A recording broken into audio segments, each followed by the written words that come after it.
स्वागत। हमारे यहाँ गांव में कहावत कही जाती है, जैसे सूखे सावन वैसे भरे भादों। कोई मतलब नहीं होता है। पंक्तियां पढ़ता हूँ, शुभेंदु भाई बहुत अच्छा पढ़ा आपने। एक मुक्तक पढ़ता हूँ, सुनना के हृदय के मौन स्वर सबको सुनाई किस तरह से दे। व्यवस्था हो अगर बहरी दुहाई किस तरह से दे। क्या हृदय के मौन स्वर सबको सुनाई किस तरह से दे। व्यवस्था हो अगर बहरी दुहाई किस तरह से दे। कि हृदय के मौन स्वर सबको सुनाई किस तरह से दे। व्यवस्था हो अगर बहरी दुहाई किस तरह से दे। सिसकती जिंदगी जिनकी घड़ी भर चैन मुश्किल है। कि सिसकती जिंदगी जिनकी घड़ी भर चैन मुश्किल है। भला नववर्ष की वे सब बधाई किस तरह से। भला नववर्ष की वे सब बधाई किस तरह से दे। लेकिन फिर भी सबने बधाई दी तो मेरा मन कर रहा है कि पूरे देश को कैलेंडर बदलने की बधाई, क्योंकि हमारा नववर्ष तो अपने क्रम पर आएगा कुछ एक महीनों के बाद। दीवारों पर जो कैलेंडर बदला है उसकी बधाई। आदरणीय दो मात्र शक्तियों की उपस्थिति हुई है। अब मैं समझ नहीं पा रहा हूँ कि आप कविता सुनने ज़्यादा हैं या फिर आपने सोचा कि यहाँ पर उपयुक्त स्थान है। मैंने कभी 4 पंक्तियाँ लिखी थी। मैंने स्वागत है दादा कि ठहरे जल में, आज बहुत दिन बाद गुरुदेव के सामने काव्यपाठ का अवसर है तो सौभाग्य बना रहा हूँ कि ठहरे जल में घाट किनारे नौका खेना थोड़े ही है। जीवन सांसों का उपक्रम है, चना चबेना थोड़े ही। कि ठहरे जल में घाट किनारे नौका खेना थोड़े ही है। जीवन सांसों का उपक्रम है, चना चबेना थोड़े ही है। और अपनी इस बेरंग जिंदगी को हर रंग दिखाना था। कि अपनी इस बेरंग जिंदगी को हर रंग दिखाना था। 100 बाजार चले आए, कुछ लेना देना थोड़ा ही। अपनी इस बेरंग जिंदगी बहुत अच्छे 100 बाजार। और कविता बहुत बड़ा विषय है। कविता लिखना जितना कठिन काम है उससे भी ज्यादा है उसकी प्रस्तुति। क्योंकि मैंने कभी लिखा कि समंदर की लहर को आदमी ले थाम मुश्किल है। सजे महफिल मिले सबके अधर को जाम मुश्किल है। कि समंदर की लहर को आदमी ले थाम मुश्किल है। सजे महफिल मिले सबके अधर को जाम मुश्किल है। और हृदय के दर्द की कविता बनाना फिर सुनाना भी।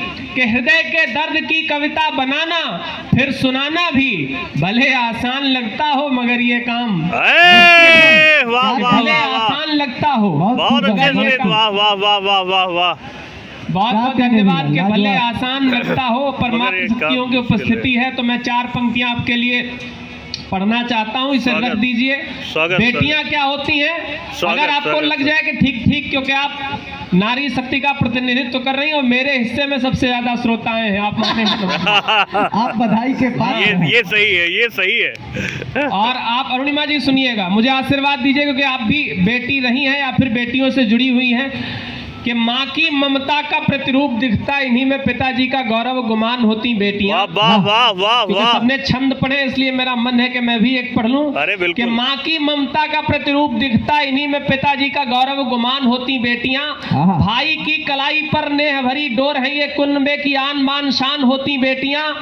धरती के जैसी होती इनमें सहन शक्ति, धरती के जैसी होती इनमें सहन शक्ति। आसमान जैसा स्वाभिमान होती बेटियां। जिम्मेदारियों का बोझ हंस के उठाती सदा, इसीलिए बेटों से महान होती। जिम्मेदारियों का बोझ। और प्रेम सब पढ़ रहे थे, हमसे भी लोग कहते हैं प्रेम पढ़ो। जब गोविंद दादा प्रेम पढ़ते तो हम तो कम से कम पढ़ ही सकते हैं। बिल्कुल। लेकिन मेरा मानना यह है कि प्रेम करने के लिए कोई मानक किरदार हो। वैसे किससे प्रेम करने लगे? पहले हम प्रेम करें फिर इनकी तरह विराग गीत लिखें। अच्छा, हम ये भी नहीं करेंगे। सुजीत भाई, मैं आपको सलाह देता हूँ। मैंने कभी ये भी लिखा कि किया उसने है तो तुम भी किनारा क्यों नहीं करते। और नहीं होता तो फिर यूं ही गुजारा क्यों नहीं करते। उत्कर्ष भाई, कि किया उसने है तो तुम भी किनारा क्यों नहीं करते। नहीं होता तो फिर यूं ही गुजारा क्यों नहीं करते। और मोहब्बत एक दफा अगर बेवफा निकली तो रोना क्या, हाँ। कि मोहब्बत एक दफा अगर बेवफा निकली तो रोना क्या, किसी ने रोक रखा है दोबारा क्यों नहीं करते, किसी ने रोक ये रखा है। सही लेकिन मैं जो जवाब देता हूँ वो पढ़ता हूँ। स्वागत स्वागत स्वागत स्वागत। सुजीत भैया, ये इनके मन की बात है। सुजीत भैया आप इशारे में सुजीत भाई के मन की बात कह दी। नहीं, हम इनके कलेजे तक की बात कह दे रहे हैं, आप परेशान मत। मैंने जो जवाब दिया लोगों को कि मैं प्रेम क्यों नहीं पढ़ता हूँ, मेरा स्वागत। मानना ये है स्वागत कि स्वागत खूबसूरती की जिसे कद्र करनी ना आए, मैं छंदबद्ध पढ़ने की कोशिश करता हूँ। स्वागत स्वागत स्वागत जानकार लोग बैठे हैं कि खूबसूरती की जिसे कद्र करनी ना आए, भूल के भी उसको गुलाब कैसे सौंप दे, सपनों से जिसका ना वास्ता रहा हो उसे सुरमई अखियों का ख्वाब कैसे सौंप दे। वाह कि खूबसूरती की जिसे कद्र करनी ना आए, भूल के भी उसको गुलाब कैसे सौंप दे, सपनों से जिसका ना वास्ता रहा हो उसे सुरमई अखियों का ख्वाब कैसे सौंप दे। अरे जोड़ तोड़ में ही रहा जिसको भरोसा उसे जिंदगी का अपनी हिसाब कैसे सौंप दे। ढाई आखरों का अर्थ जिसे लगे व्यर्थ उसे चाह के भी दिल की किताब कैसे सौंप दे। क्या कहते वाह हैं? वाह वाह वाह वाह वाह। जिसे लगे व्यर्थ उसे चाह के भी दिल की किताब कैसे। अब समस्या ये है कि प्रेम, गुरुजी कह रहे थे कि प्रेम शाश्वत है, वाकई प्रेम है तो दुनिया बची है। प्रेम करना आदमी बंद कर दे, सब वैराग्य ले ले, बिल्कुल क्या ही होगा, आप कल्पना करिए। बिल्कुल। लेकिन मुझे लगता है कि प्रेम और देशभक्ति दोनों एक मुक्तक में मैं ढालने की कोशिश करता हूँ। पहली दो पंक्तियों में उत्कर्ष भाई रोज पढ़ गए आप, पहली दो पंक्तियों में मैं पढ़ता हूँ भारत का शौर्य, और इसके बाद विराम लेता हूँ। हम सब गुरुजी को सुनेंगे क्योंकि ये फिर पढ़ता ही चला जाएगा। याद करिए वो सुबह जब हमको पता चला कि चंद्रयान 2 का संपर्क विक्रम लैंडर से टूट गया, हाँ। पूरा देश निराश हुआ, बिल्कुल। हम सब बहुत हताश हुए, हम भी बहुत दुखी थे।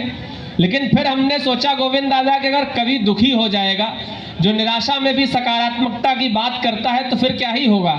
तो मैंने उस खराब दौर में भी, उस खराब दिन पर भी एक सकारात्मक बात कहने की कोशिश की। जी। सकारात्मकता ये है, उत्कर्ष भैया सुनो, बहुत बढ़िया पढ़ रहा हूँ। बहुत बढ़िया। हम अच्छा पढ़ते हैं, सिर्फ हम कहते हैं, आप ये मान के सुन लीजिए। स्वागत भैया।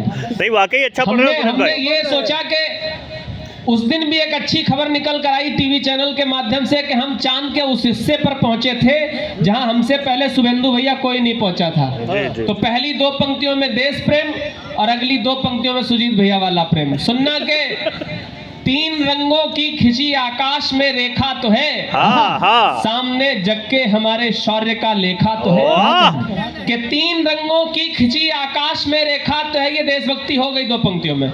कि तीन रंगों की खिंची आकाश में रेखा तो है, सामने जग के हमारे शौर्य का लेखा तो है। वाह। और हम भले ही छू न पाए दूधिया उसका बदन, कि हम भले ही छू न पाए दूधिया उसका बदन, हमने अपने चांद को नजदीक से देखा था। हमने अपने चांद को, आइए अपने काव्य पाठ का समापन करता हूँ इन चार पंक्तियों के साथ, क्योंकि सारा खेला समय का है। समय ने तय कर रखा था कि आज हमें यहाँ होना है, आज हमको शुभेंदु भैया को सुनना है, आज हमें सौभाग्य मिलेगा गुरुदेव की अध्यक्षता में काव्य पाठ करने का। स्वागत भैया। तो मैंने समय की वकालत में कभी लिखा था कि समय के चक्र का कैसा अजब दस्तूर होता है, हाँ। समय के चक्र का कैसा अजब दस्तूर होता है, समय का फैसला करना हमें मंजूर होता है, समय के चलते ही कोई पास या फिर दूर होता है, प्यारे समय के आगे हर एक आदमी मजबूर होता है। वाह जिंदाबाद आइए, जिंदाबाद मैं अपने जिंदाबाद। काव्य पाठ का समापन